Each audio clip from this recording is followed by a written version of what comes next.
IS study centre में आप लोगों का स्वागत है। आज के क्लास में हम लोग झारखंड के वन के बारे में पढ़ेंगे। इसके अंतर्गत हम लोग झारखंड वन रिपोर्ट 2019 जो कि सबसे लेटेस्ट है 30 दिसंबर 2019 का रिपोर्ट झारखंड वन रिपोर्ट, उसे देखेंगे। उसको देखने से पहले हम लोग कुछ इम्पॉर्टेंट फैक्ट को जानते हैं वन के बारे में। चलिए देखते हैं। यहाँ पे मैंने वो सारी इंपॉर्टेंट फैक्ट को मेंशन नहीं किया है, उसे आप लोग नोट डाउन कर लें कृपया कर। तो इसमें फैक्ट यह है कि वन जो है समवर्ती सूची का विषय है। याद रखिएगा, वन जो है समवर्ती सूची का विषय है, लेकिन मूल संविधान में यह राज्य सूची का विषय था। याद रखिएगा, मूल संविधान में यह राज्य सूची का विषय था, जिसे 42वें संविधान संशोधन 1976 के माध्यम से समवर्ती सूची में शामिल कर दिया गया। यानी इससे संबंधित कानून संसद भी बना सकती है और राज्य विधान मंडल भी बना सकती है। ये जो है कुछ इंपॉर्टेंट फैक्ट थे। अब हम लोग जो है झारखंड वन रिपोर्ट 2019 के बारे में कुछ जानकारी देखते हैं। तो वन रिपोर्ट जो है प्रत्येक 2 साल में आता है। याद रखिएगा, वन रिपोर्ट प्रत्येक 2 साल में आता है। जैसे पिछला जो है वन रिपोर्ट झारखंड का 2017 में आया था, तो इस बार 2019 में आया है। पहली वन रिपोर्ट हमारे देश में 1987 में आई थी। याद रखिएगा, पहला जो वन रिपोर्ट है हमारे देश में 1987 में आया था। यह रिपोर्ट भारतीय वन सर्वेक्षण देहरादून द्वारा जारी किया जाता है। यह क्वेश्चन बनता है कि वन रिपोर्ट जो है किसके द्वारा जारी किया जाता है, तो भारतीय वन सर्वेक्षण देहरादून द्वारा जारी किया जाता है। झारखंड के परिप्रेक्ष्य में अभी 30 दिसंबर 2019 में स्टेट रिपोर्ट आया है, जिसे अब हम लोग देखते हैं। तो चलिए हम लोग स्टार्ट करते हैं झारखंड के वन। झारखंड में राज्य के कुल क्षेत्रफल के 23,611 वर्ग किलोमीटर क्षेत्र पर वन पाए जाते हैं, जो राज्य के कुल क्षेत्रफल का 29.62% है। याद रखिएगा, झारखंड में राज्य के कुल क्षेत्रफल के 23,611 वर्ग किलोमीटर क्षेत्र पर वन पाए जाते हैं, जो राज्य के कुल क्षेत्रफल का 29.62% है। ये लेटेस्ट डाटा है। झारखंड के कुछ जंगल क्षेत्र अभी भी ऐसे हैं जहां सूरज की रोशनी भी नीचे नहीं पहुंचती, जैसे सारंडा, पौराहट आदि ऐसे ही जंगलों के उदाहरण हैं। झारखंड में भारत के कुल वन क्षेत्र का 3.34% विस्तृत है। ये बहुत ही इंपॉर्टेंट लाइन है। झारखंड में भारत के कुल वन क्षेत्र का 3.34% विस्तृत है। राज्य में प्रति व्यक्ति वन एवं पेड़ों का आच्छादन 0.10 हेक्टेयर है। झारखंड में देश के राष्ट्रीय औसत 21 to 22% है। यह अभी जो है वैरी कर रहा है, 21 से 22% से अधिक वन क्षेत्र 29.62% का विस्तार है। ये सबसे लेटेस्ट डाटा है अभी का, परंतु यह राष्ट्रीय वन नीति के लक्ष्य 33% से कम है। तो यहाँ पे थोड़ा सा ये देखिए, राष्ट्रीय वन नीति आया है, तो इसके बारे में हम लोग जानने की कोशिश करते हैं कि आखिर ये है क्या। तो ये जो राष्ट्रीय वन नीति है 1952 की राष्ट्रीय वन नीति के अनुसार कुल भूमि का 1/3 भाग, 1/3 भाग यानी 33% में वन होना चाहिए, तो उसे हम लोग जो है आदर्श वन का क्षेत्र बोलते हैं। तो वही चीज़ यहाँ पे बोला जा रहा है कि राष्ट्रीय वन नीति के लक्ष्य 33% से कम है, यानी कि आदर्श वन के लिए जो होना चाहिए क्राइटेरिया 33%, वो यहाँ पे फुलफिल नहीं कर रहा है झारखंड, और भारत तो और भी पीछे है। भारतीय वन सर्वेक्षण देहरादून द्वारा प्रकाशित वन स्थिति रिपोर्ट 2019 के अनुसार झारखंड राज्य में कुल 26,475 वर्ग किलोमीटर क्षेत्रफल पर वन एवं पेड़ों का विस्तार है। झारखंड के उत्तरी एवं पश्चिमी भाग में वन काफी घना है, जबकि दक्षिणी भाग में वन मध्यम घना है और पूर्वी उत्तरी भाग में विरल है। याद रखिएगा, ये जितना भी डाटा मैं बता रहा हूँ ये लेटेस्ट 30 दिसंबर 2019 का है। झारखंड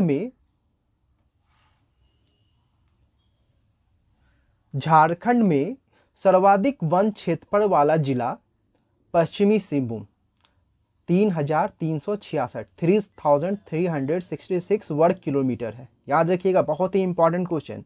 झारखंड में सर्वाधिक वन क्षेत्रफल वाला जिला कौन है? तो पश्चिमी सिंहभूम है।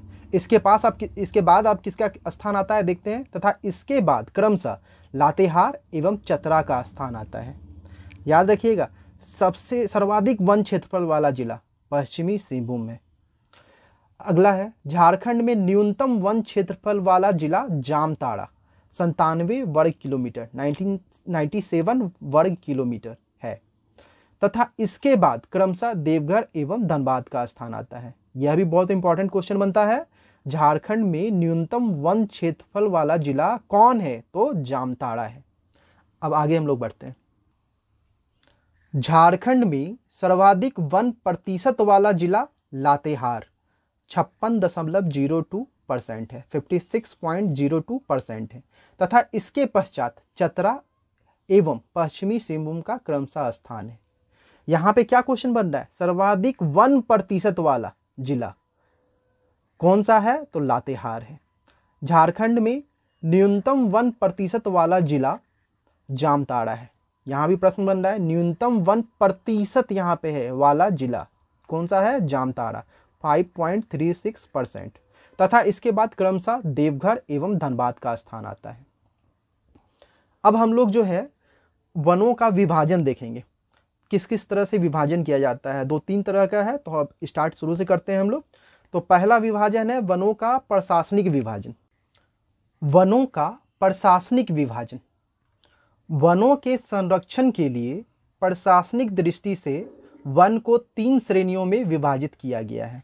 पहला है रक्षित वन, प्रोटेक्टिव फॉरेस्ट, दूसरा है संरक्षित वन, रिजर्व फॉरेस्ट, तीसरा है अवर्गीकृत वन, अनक्लासिफाइड फॉरेस्ट। अब तीनों को हम लोग अलग अलग देखते हैं। पहला है रक्षित वन, प्रोटेक्टिव फॉरेस्ट। रक्षित वन वे जंगल हैं जिसमें मनुष्यों को अपने पशुओं को चराने तथा लकड़ी काटने की सुविधा दी जाती है, किंतु उन पर कड़ी निगरानी रखी जाती है जिससे वनों को हानि ना पहुंचे। इस प्रकार के वनों में बिना अनुमति के सभी प्रकार की गतिविधियों पर प्रतिबंध होता है। झारखंड में कुल 19,184 वर्ग किलोमीटर भूभाग पर रक्षित वनों का विस्तार है, जो राज्य के कुल वन क्षेत्र का 81.27% है। रक्षित वनों का सर्वाधिक विस्तार हजारीबाग जिले में है। इसके बाद क्रमशः गढ़वा, पलामू तथा रांची जिले का स्थान। यह सब बहुत ही इंपॉर्टेंट लाइन है, याद रखिएगा कि झारखंड में कुल 19,184 वर्ग किलोमीटर 19,184 किलोमीटर स्क्वायर भूभाग पर रक्षित वनों का विस्तार है। बहुत ही इंपॉर्टेंट लाइन है, जो राज्य के कुल वन क्षेत्र का 81.27% है। अब ये भी बहुत इंपॉर्टेंट लाइन है, रक्षित वनों का सर्वाधिक विस्तार किस जिले में है? तो हजारीबाग जिले में है। आगे बढ़ते हैं हम लोग। दूसरा नंबर संरक्षित वन यानी कि रिजर्व फॉरेस्ट। ये वन जलवायु की दृष्टि से महत्वपूर्ण होते हैं। इनमें ना तो लकड़ी काटी जाती है, ना पशु चराए जाते हैं, क्योंकि इन जंगलों को पूर्णतः सरकारी संपत्ति माना जाता है। इसके अंतर्गत ही झारखंड में कई राष्ट्रीय उद्यान विकसित किए गए हैं।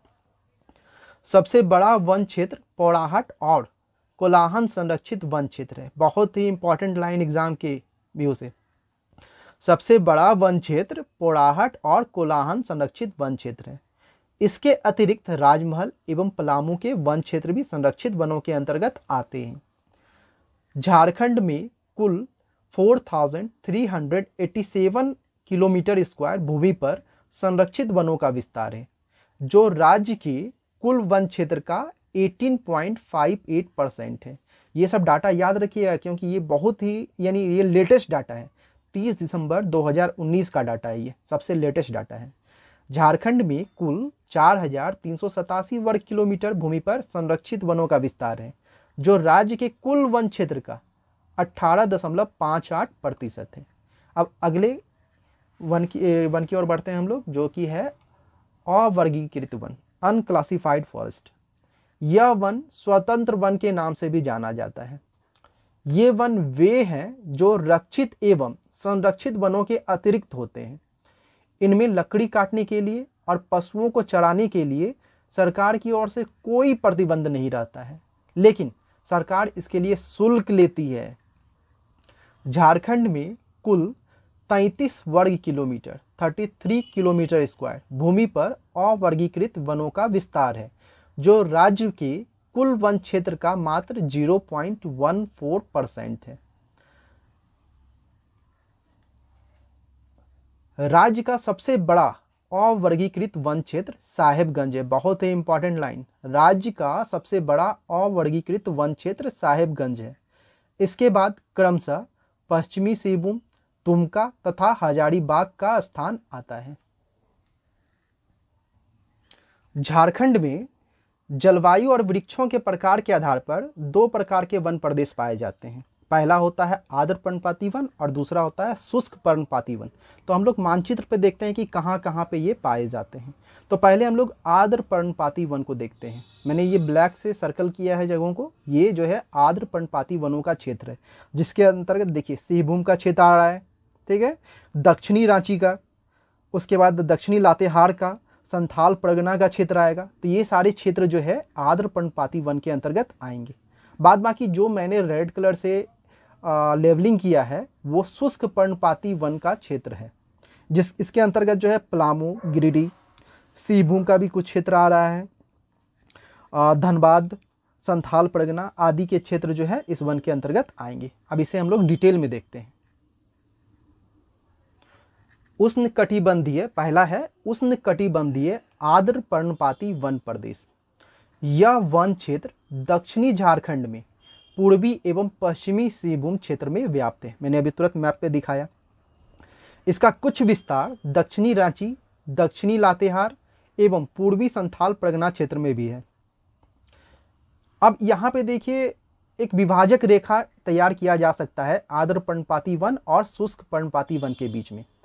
120 सेंटीमीटर से जहां अधिक वर्षा होगा उसे हम लोग जो है आर्द्र पर्णपाती वन बोलेंगे, और 120 सेंटीमीटर से जहां कम वर्षा होगा उसे शुष्क पर्णपाती वन कहेंगे। तो देखते हैं, 120 सेंटीमीटर से अधिक वर्षा वाले क्षेत्र में आर्द्र पतझर वन पाए जाते हैं, उसी को हम लोग पर्णपाती भी बोलते हैं।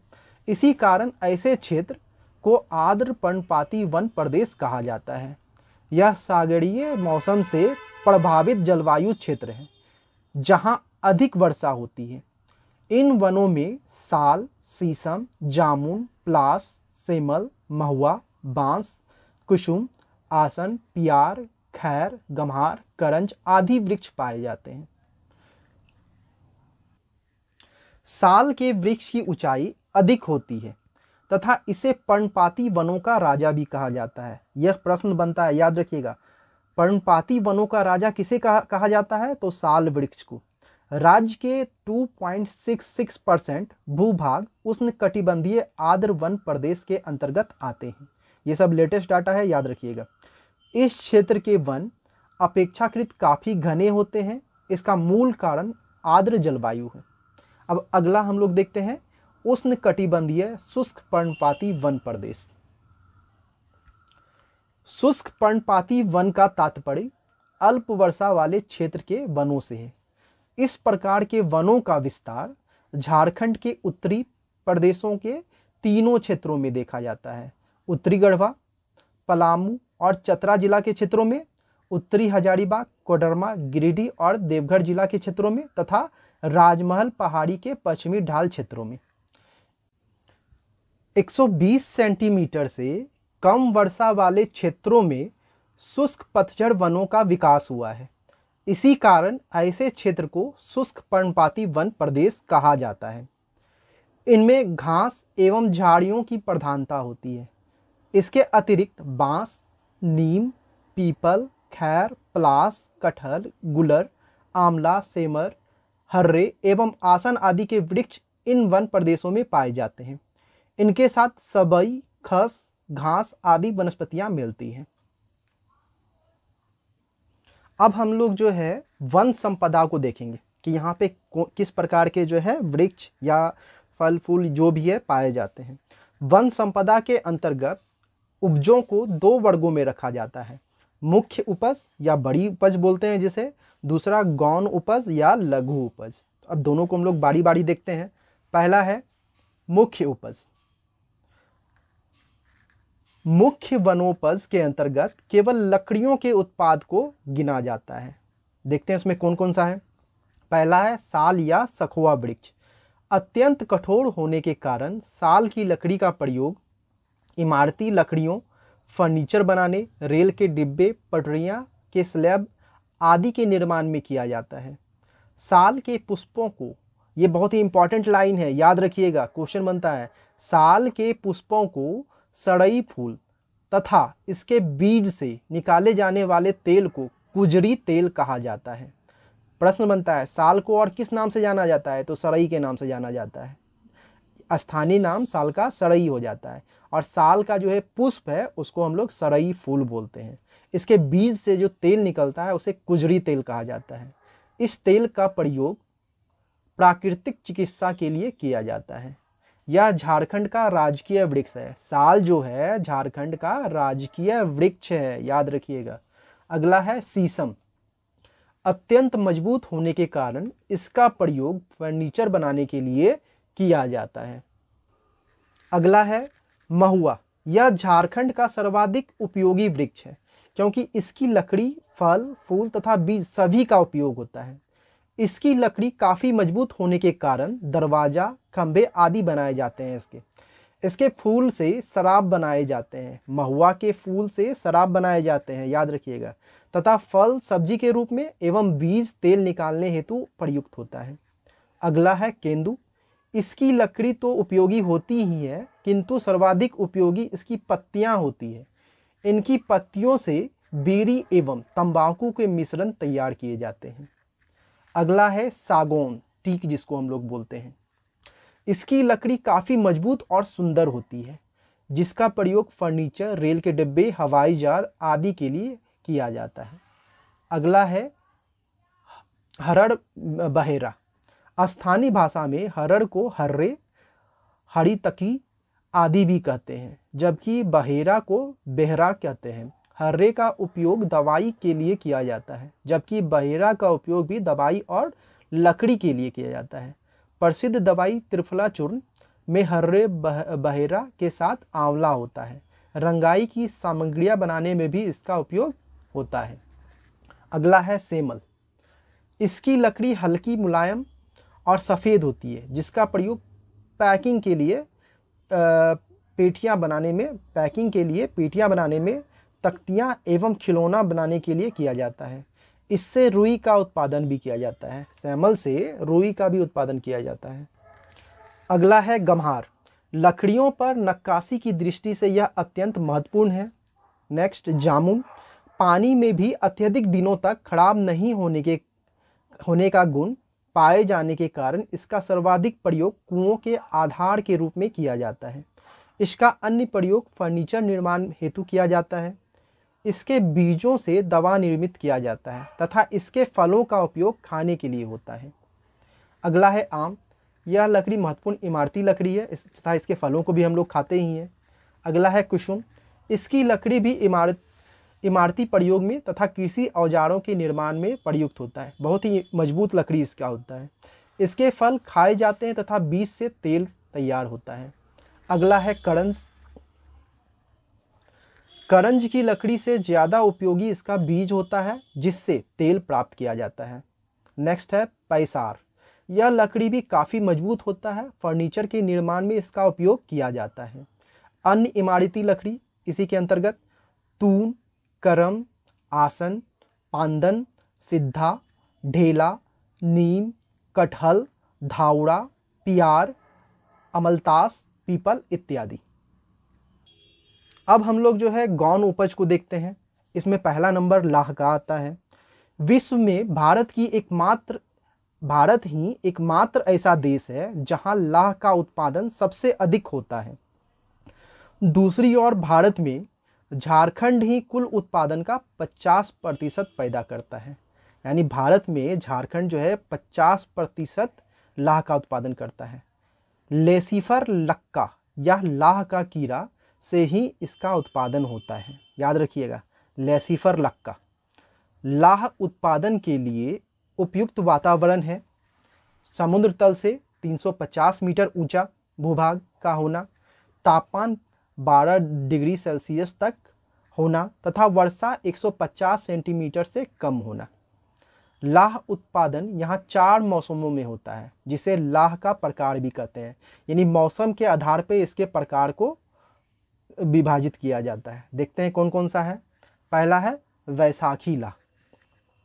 यह जो है यहाँ पे देखिए मैंने लिखा नहीं है, आप लोग नोट डाउन कर लीजिएगा कि इसका जो काल होता है मध्य अप्रैल से मध्य मई का होता है। वैशाखी लाह का जो काल होता है मध्य अप्रैल से मध्य मई का होता है। दूसरा है जेठवी लाह। इसका जो है कालक्रम है मध्य मई से मध्य जून के बीच यह पैदा होगा, जेठवी लाह। अगला है कतकी लाह। यह जो है अक्टूबर से नवंबर के महीने में होता है। नेक्स्ट है अगहनी लाह। अगहनी लाह जो है नवंबर दिसंबर के महीनों में होता है। भारतीय लाह अनुसंधान केंद्र की स्थापना नामकुम रांची में की गई है और यह जो है भारतीय कृषि अनुसंधान परिषद के अंतर्गत किया गया है। 1924 ईस्वी में इसका स्थापना हुआ है। यानी कि भारतीय लाह अनुसंधान केंद्र की स्थापना 1924 ईस्वी में नामकुम रांची में हुआ है। झारखंड में कुल लाह उत्पादन का 82% वैशाखी लाह से प्राप्त होता है। वैशाखी लाह जो मैंने फर्स्ट वाला बताया ये 82% होता है। केंदू पत्ता नेक्स्ट है। इसका प्रयोग बीड़ी एवं तंबाकू के निर्माण हेतु किया जाता है। नेक्स्ट है तसर मलबरी या रेशम, जिसको हम लोग बोलते हैं। तसर रेशम के उत्पादन की दृष्टि से झारखंड का देश में प्रथम स्थान है। यहाँ देश का 60% तसर रेशम उत्पादित किया जाता है। रेशम के कीड़ों के पालन हेतु झारखंड में साल, आसन, सहतून आदि वृक्षों का उपयोग किया जाता है।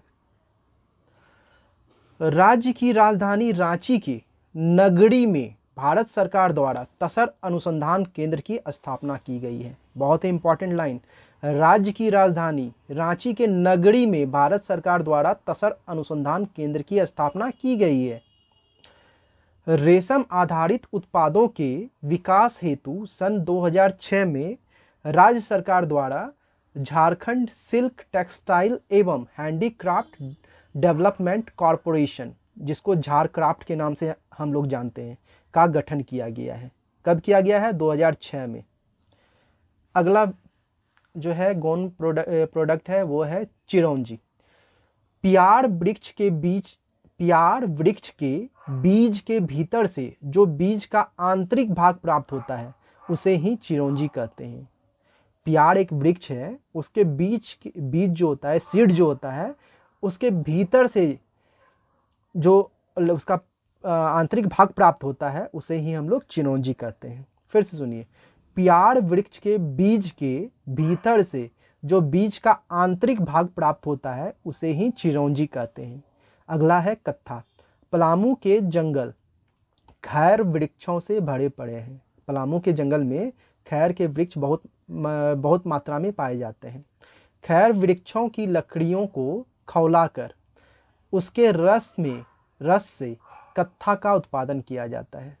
और अन्य गौण उपज है साल का बीज, महुआ पत्ता, बांस, इमली, आंवला इत्यादि। तो आज का क्लास यहीं तक रहेगा। मिलते हैं कल के क्लास में। Thank you.